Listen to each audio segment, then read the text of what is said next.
संख्या में नौजवान लोग और बुजुर्ग लोग जुड़े हैं यहाँ पर, आए हैं यहाँ पर। आप कैसा लग रहा है ढाका में इस तरह की पहली बार आपके द्वारा किया गया? निश्चित रूप से एक गांधी जी की ये धरती रही है। गांधी जी का एक सपना रहा है कि हमारा एक खूबसूरत हिंदुस्तान हो जहाँ मुसलमान की लड़ाई एक हिंदू का बेटा लड़े और हिंदू की लड़ाई एक मुसलमान का बेटा लड़े। ये खूबसूरत हिंदुस्तान बनाना चाहते थे, लेकिन आजकल कुछ नई पार्टियों ने जो है समाज को तोड़ने का और हमें बांटने का प्रयास किया है। लेकिन निश्चित रूप से हम लोग AIMIM बैरिस्टर सुदीन ओवैसी साहब की पार्टी से आते हैं जो सेकुलर और संविधान पे विश्वास रखती है। तो कहीं ना कहीं ये एक गंगा जमुनी तहजीब को, हिंदू मुस्लिम यूनिटी को बढ़ाने का काम करती है, भाईचारा बढ़ाने का काम होता है।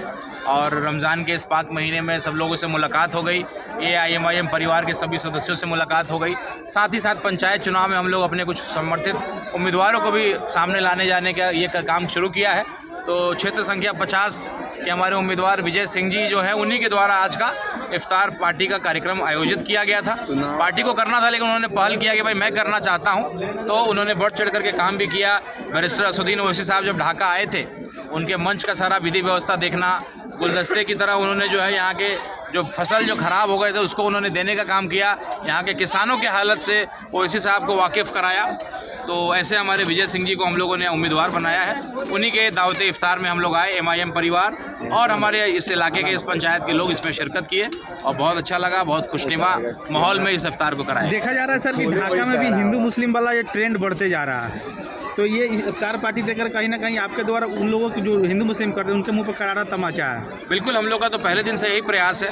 पिछले साल जब मैंने करसैया में कराया था तो मैंने मंदिर के परिसर में, बिल्कुल मंदिर के बगल में मैंने इफ्तार को कराया था और एक मैसेज दिया था कि एक तरफ अजान की आवाज़ आ रही है, एक तरफ बजरंगबली के मंदिर से जो है घंटी की आवाज़ आ रही है। तो यही हमारा हिंदुस्तान है। और आज गांधी जी की धरती, जहाँ गांधी जी लगभग 6 महीना यहाँ उन्होंने बिताया पूरे परिवार के साथ, और पहला बुनियादी विद्यालय का स्थापना बड़हड़वा लखन सेन जो ढाका का आन बान शान है, वहाँ हम लोगों ने इस इफ्तार को करा करके एक हिंदू मुस्लिम एकता का मैसेज देने का प्रयास किया।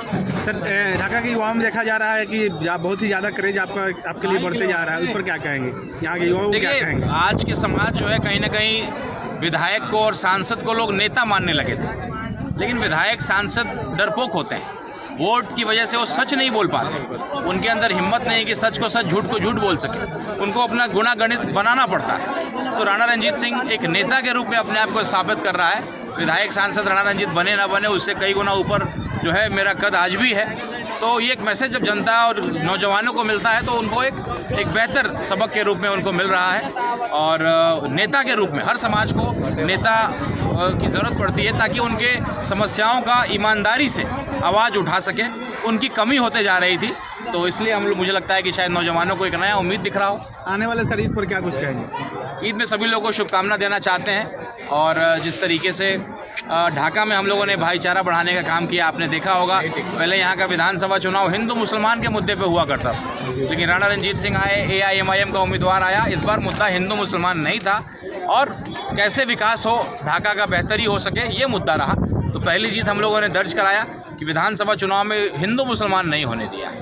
और आगे आने वाले समय में जिस तरीके से इफ्तार हम लोग करा रहे हैं, और ख़ास करके मेरे स्वर्ण समाज के लोग जो उनके साथ थोड़ा न्याय हुआ, तो वो भी अब अंधभक्ति भाजपा का छोड़ करके अब सच बोलने लगे हैं और सच का साथ देने लगे हैं। एक बेहतर जो है एक समीकरण बनता चला जा रहा है और एक अच्छा खूबसूरत माहौल देश का पुराना जो था, जो 2014 से पहले हुआ करता था, वो बन रहा है। मुझे बड़ी खुशी है कि हम लोग का गिलहरी का प्रयास इसमें है। एक और सर सवाल, एपिस्टीन पर मोदी जी का नाम आने की वजह से कहीं ना कहीं देश की बदनामी हो रही है, इस पर क्या कुछ कहेंगे? राहुल गांधी ने सदन में यह एपिस्टीन ही बोला, तब तक स्पीकर उसके द्वारा मुंह बंद कराने का काम किया गया राहुल गांधी। देखिए, ये बड़ा चिंता का विषय है। 56 इंच का सीना कहा जाता था हमारे प्रधानमंत्री का है, लेकिन वो इतने डरे हुए हैं कि एक सत्र के एक भी दिन नहीं, अभी भी सत्र चल रहा है। पहले वो आज तक कभी किसी मीडिया वाले को, आप जैसे मीडिया को कभी फेस नहीं करते हैं, एक तरफा बात करते हैं, मन की बात। अरे जनता की बात कौन सुनेगा, कौन बोलेगा?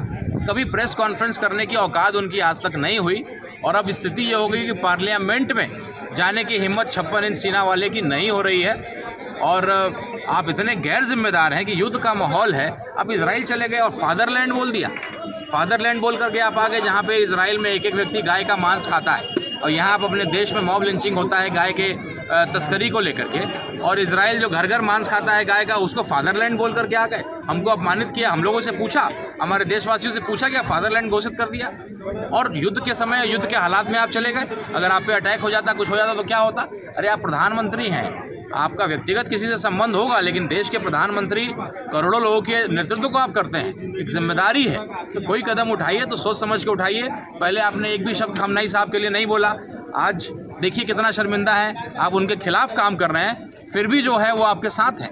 आज किसी का जहाज़ पार नहीं हो रहा है, लेकिन हमारे जहाज़ को, तिरंगा वाले जहाज़ को उन्होंने अलाउ कर दिया है और हर तरह से मदद किया। पहले भी तेल हमको सबसे सस्ता देने का काम किया, कश्मीर मुद्दा में भारत के साथ खड़े रहे।